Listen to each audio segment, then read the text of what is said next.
ഇന്ത്യയിൽ നമ്മളിപ്പോൾ ഏതൊരു ഇമ്പോർട്ടൻ്റ് ആയിട്ടുള്ള, അതായത് വളരെ അധികം ഇമ്പോർട്ടൻ്റ് ആയിട്ടുള്ള നാഷണൽ ലെവലായിട്ടുള്ള ഏതൊരു പ്രൊട്ടസ്റ്റ് നമ്മൾ നോക്കിയാലും ജനറലി നമ്മൾ കേൾക്കുന്ന പേരാണ് ജന്തർ മന്ദർ.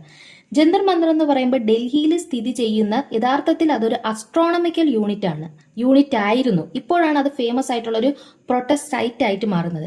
എന്തായിരുന്നു അസ്ട്രോണമിക്കൽ യൂണിറ്റ്? അതായത് പണ്ട് കാലത്ത് വലിയ വലിയ ബിൽഡിങ്സുകൾ ഉണ്ടാക്കിയതിന് ശേഷം ആ ബിൽഡിങ്സ്, പല രൂപത്തിലുള്ള ബിൽഡിങ്സ് ആണ് ഉണ്ടാക്കുന്നത്, അത് ഉണ്ടാക്കിയതിന് ശേഷം ആ ബിൽഡിങ്സിന്റെ ഷാഡോയും അതിന്റെ ആംഗിളൊക്കെ വെച്ച് ആ ഒരു പൊസിഷനിങ്, അതായത് നമ്മുടെ സെലസ്റ്റിയൽ ബോഡീസ് ആയ സൺ, സ്റ്റാർ, അതുപോലെ തന്നെ മൂൺ, ഇവിടെയൊക്കെ സ്കൈയിലുള്ള ഈ സെലസ്റ്റിയൽ ബോഡീസിന്റെ ഒക്കെ പൊസിഷനിങ് വെച്ച് ആ ബിൽഡിങ്സിന്റെ ഹെൽപ്പോട് കൂടി ഉണ്ടാവുന്ന ഷാഡോസ് അല്ലെങ്കിൽ അതിന്റെ ഹെൽപ്പോട് കൂടി ഉണ്ടാകുന്ന ആംഗിൾസിനെയൊക്കെ ബേസ് ചെയ്ത് പല കാര്യങ്ങളും എന്താണ് അന്നത്തെ അസ്ട്രോണമേഴ്സ് കണ്ടുപിടിച്ചിരുന്നു. അതായിരുന്നു അസ്ട്രോണമിക്കൽ യൂണിറ്റ് എന്ന് പറയുന്നത്.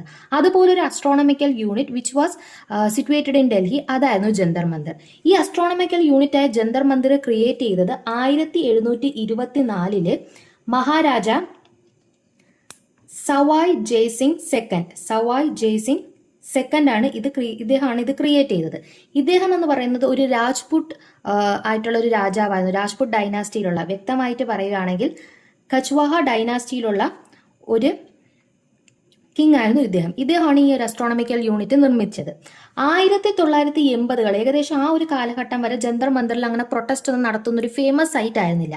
അതുവരെ എവിടെയായിരുന്നു പ്രൊട്ടസ്റ്റ് നടത്തിയിരുന്നതെന്ന് വെച്ചാൽ പാർലമെന്റിന് കുറച്ച് പാർലമെന്റിന് സമീപമാണ് ഇന്ത്യ ഗേറ്റ്.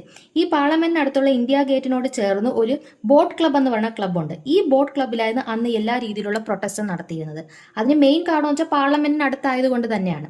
അപ്പോൾ ഇങ്ങനെ പ്രൊട്ടസ്റ്റുകൾ നടന്നപ്പോൾ അതിൽ one of the major protest ആയിരുന്നു 1988 ഫാർമേഴ്സ് നടത്തിയ ഒരു പ്രൊട്ടസ്റ്റ്. ഇതിൽ 5 ലക്ഷത്തോളം ഫാർമേഴ്സ് പങ്കെടുത്തായിരുന്നു.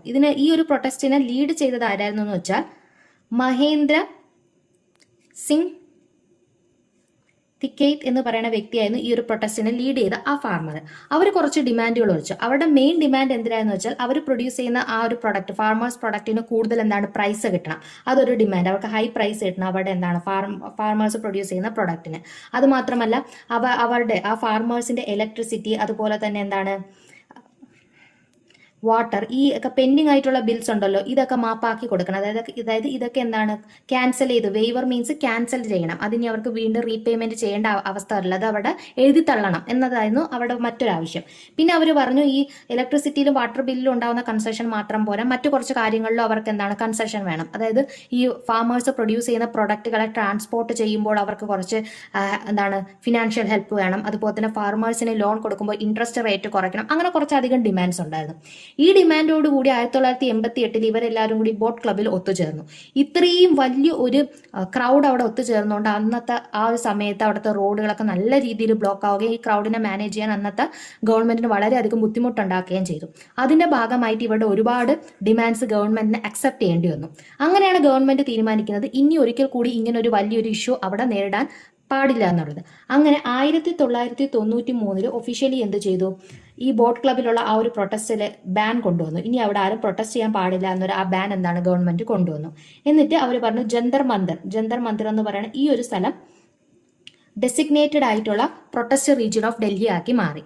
കാരണം ജന്തർ മന്ദിർ എന്ന് പറയുമ്പോഴത്തേക്കും പാർലമെന്റിന് കുറച്ച് ദൂരെയാണ്. അതുപോലെ തന്നെ ഇത്രയും ഒരു 5 ലക്ഷം അല്ലെങ്കിൽ ഇത്രയും ഉള്ള ആൾക്കാരുകൾക്ക് വന്ന് ഒത്തുകൂടാൻ പറ്റിയ ഒരു അത്രയും വലിയൊരു സ്പേസ് ഒന്നും അല്ല. അതുകൊണ്ട് തന്നെ ക്രൗഡിനായാലും ട്രാഫിക്കിനായാലും ഗവൺമെന്റിന് കൺട്രോൾ ചെയ്യാൻ പറ്റുമെന്ന വിചാരത്തിലാണ് ജന്തർ മന്ദിറിന് ആ ഒരു ഒഫീഷ്യൽ അല്ലെങ്കിൽ ഒരു ഡെസിഗ്നേറ്റഡ് പ്രൊട്ടസ്റ്റ് സൈറ്റ് ആയിട്ട് മാറിയത്. അതിനുശേഷമാണ് ജന്തർ മന്ദിർ നമ്മൾ സ്ഥിരമായി പ്രൊട്ടസ്റ്റുകൾ ഡൽഹിയിൽ നടക്കുമ്പോൾ കേൾക്കുന്ന ഒരു റീജിയൻ ആയിട്ട് മാറിയത്.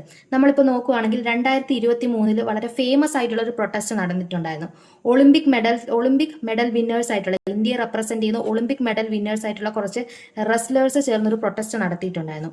അവരുടെ ഡിമാൻഡ് എന്തായിരുന്നു എന്ന് വെച്ചാൽ, അവരുടെ ഡിമാൻഡ് എന്ന് പറയുമ്പോഴത്തേക്കും WFI, അതായത് റെസ്ലിംഗ് ഫെഡറേഷൻ ഓഫ് ഇന്ത്യയുടെ അപ്പോഴത്തെ ചീഫായ ബ്രിജ് ഭൂഷൺ ശരൺ സിംഗ് എന്ന് പറയുന്ന വ്യക്തിയെ അറസ്റ്റ് ചെയ്യണമെന്നായിരുന്നു. അദ്ദേഹത്തിന്റെ മേലിൽ സെക്ഷൽ ഹറാസ്മെന്റ് അഗെയിൻസ്റ്റ് വുമൺ ആ ഒരു അലിഗേഷൻസ് അവർ പറഞ്ഞിട്ടുണ്ടായിരുന്നു. അതുവഴി അറസ്റ്റ് ചെയ്യണമെന്നായിരുന്നു അവരന്ന് ആവശ്യപ്പെട്ടത്. പിന്നെ 2020-21 ഒരു ഫേമസ് ആയിട്ടുള്ള ഒരു ഫാർമേഴ്സ് മൂവ്മെന്റ് അന്ന് നടന്നിട്ടുണ്ടായിരുന്നു, ഒരു പ്രൊട്ടസ്റ്റ് നടന്നിട്ടുണ്ടായിരുന്നു. അതിൽ ജന്തർ മന്ദിർ ഒരു പ്രൊട്ടസ്റ്റ് സൈറ്റ് ആയിരുന്നെങ്കിൽ കൂടി മെയിൻ ആയിട്ട് ഫാർമേഴ്സുകൾ കൂടിയുന്ന സ്ഥലം എന്ന് പറയുമ്പോൾ ബോർഡർ റീജിയൻസ് ആയിരുന്നു. ജന്തർ മന്ദിർ ഒരു സ്ഥലമായിരുന്നു, അതായത് ഡൽഹി ഹരിയാന ബോർഡർ, അതുപോലെ തന്നെ ഗാസിപൂർ ബോർഡർ ഇവിടെയൊക്കെയായിരുന്നു മെയിൻ ആയിട്ട് ഫാർമേഴ്സ് പ്രൊട്ടസ്റ്റ് നടത്തിയിരുന്നത്. 3 ഫാം ലോസുകൾ റിപ്പീൽ ചെയ്യണം, അല്ലെങ്കിൽ അത് പിൻവാങ്ങിക്കണം, അത് കൊണ്ടുവരാൻ പാടില്ല എന്നായിരുന്നു അന്നത്തെ അവരുടെ ഡിമാൻഡ്.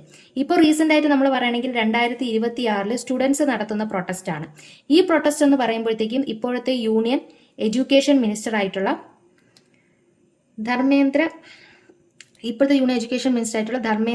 പ്രധാൻ എന്ന് പറയുന്ന ഈ ഒരു മിനിസ്റ്ററിനെ എന്താണ്, അദ്ദേഹം റിസൈൻ ചെയ്യണമെന്നാണ് അവരുടെ ആവശ്യം. കാരണം റീസെന്റ് ആയിട്ട് നടന്ന നീറ്റിന്റെ പേപ്പർ ലീക്ക് ആയാലും, അതുപോലെ തന്നെ CBSE ബോർഡ് എക്സാമിന്റെ ആ ഒരു ചെക്ക് ചെയ്യണേലുണ്ടാകുന്ന വീഴ്ചയാലും ഇതിലൊക്കെ ഉണ്ടായ വീഴ്ചയെ മുൻനിർത്തി ഇദ്ദേഹം എന്താണ് റിസൈൻ ചെയ്യുമെന്നാണ് ഇവരുടെ ആവശ്യം. താങ്ക്